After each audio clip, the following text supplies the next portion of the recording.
Is your partner uniquely difficult?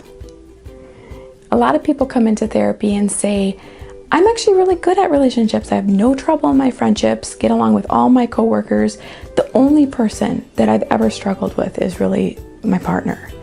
And their assumption is that there is something uniquely difficult about their partner. And there might be, I don't know your partner. But probably it has something to do with intimacy, because it's usually in intimate relationships that we see emotional allergies. So an emotional allergy is when you are hypersensitive to a certain situation or stimuli.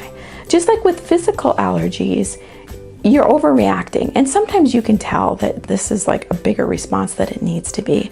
And other times you just become more rigid or more constrained. Either direction, it could be an emotional allergy.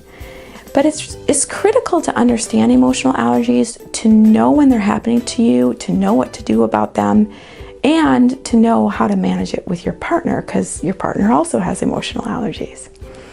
So the flip side of an emotional allergy is a value. Let's say, for example, I really value honesty. And this has a history. There's a reason you have a value about honesty. It could be maybe your parents really believed in honesty and you held that value. Or maybe you had a parent that was very dishonest, and so you're hypersensitive to when people lie to you. So when the value is being violated, that's when your emotional allergy comes up. Now, it's wonderful to have values, that's great, but you don't want to just go around overreacting all the time, especially to your partner. So what can you do? Number one, do your own individual therapy. This is really about understanding what your allergies are, where they came from, and then working through them. It might be some EMDR or trauma work.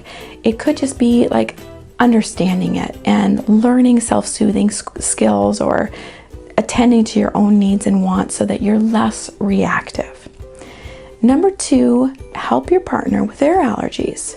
Instead of activating your partner, learn how to really help your partner be less reactive.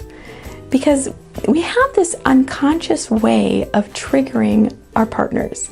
I actually think we pick partners that trigger us because those first 5 years of life are very formative. And I think we unconsciously look for people that feel familiar to us that do activate our allergies. And our job is to be able to figure out how to be less reactive to stay relational. So I hope this gives you a little bit of a sense about emotional allergies. The next time your partner is difficult, ask yourself, am I having an allergy attack? And what can I do instead of being reactive? This has been 2-Minute Tools with Theresa Benoit. Learn to love better and be better loved. Call us today.